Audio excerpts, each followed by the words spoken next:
Good afternoon and welcome back to BNN. Here at BNN, we like to keep you Panthers up to date on everything going on at Bells High School, starting off with welcoming our new co-host, Brock. Hello everyone. I would like to start off by saying congratulations to our own Bells Panthers FFA teams.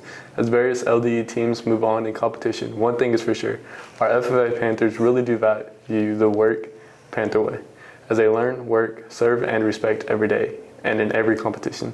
Here with us today, we have Senior and Senior Chapter Team Secretary Miranda Whiting to tell us about last week's competition and why she chose chapter conducting and how she believes it'll prepare her for her future.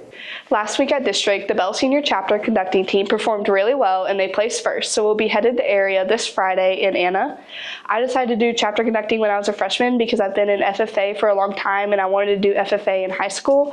I also wanted to be a part of Mr. Blunt's team because he has a really long history of going to state, and I wanted to be a part of a team that worked really hard and was really dedicated.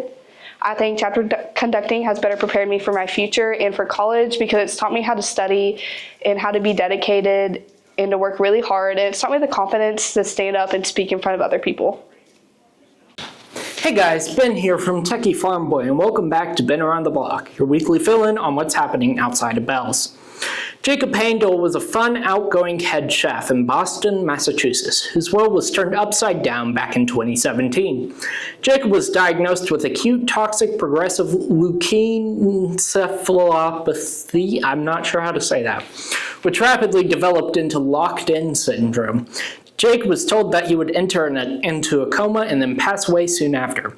In 5 months, he had reached stage 4 of leukoencephalopathy and became completely paralyzed, even unable to blink. Jacob was stuck in locked-in syndrome for nearly a year and was often mistaken as brain dead. Jacob states that he really thought that he had been dead and was just hallucinating.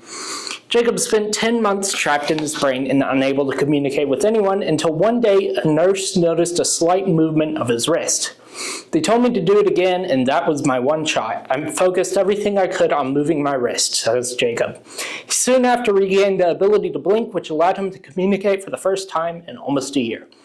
As of 2024, Jacob reports to be almost completely recovered and the only person to ever recover from locked-in syndrome.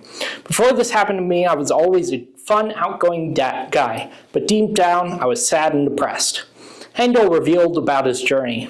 Now, even with all the challenges, I appreciate the little things, but it's still been a strange and traumatic period, and it will take a long time to get over. Thank you for watching. I've been Ben, and you've been around the block. I'll see you later. Hi, this is Fun Facts with Fred Flieger. Did you know that the strongest muscle in your body is your tongue? That's pretty crazy. Last week, the girls' basketball team did play 2 games, defeating Celeste 48-39 and also taking down Pilot Point 64-19. In football, the Bells Panthers brought home their 6th straight by-district trophy, defeating Blooming Grove 44-0. That's the latest sports this week. Next, we have our weekly update. Today, Lady Panthers basketball will be traveling and competing in Van Alstyne as the Panther basketball team will host Nocona here in Bells. This Friday, students will not have school and will be off for Thanksgiving break until December 1st. And the Lady Panthers basketball will be hosting Lonoke here in Bells. And we wish luck to our FFA LDE teams as they travel to Anna for their area LDE contest. Today you can expect a high of 71 degrees midday before it slowly decreases to a low of 47 degrees tonight. We'll have low to mid levels of humidity throughout this week with slight chances of rain. Expect a gentle breeze today, Thursday, and Friday, and a moderate breeze tomorrow.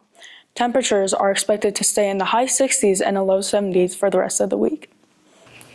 And that's all for the Panthers. This episode is brought to you by 2-7 Productions and the Cool Breeze Snowball Shack. As always, thank you all for watching and have a great rest of your week.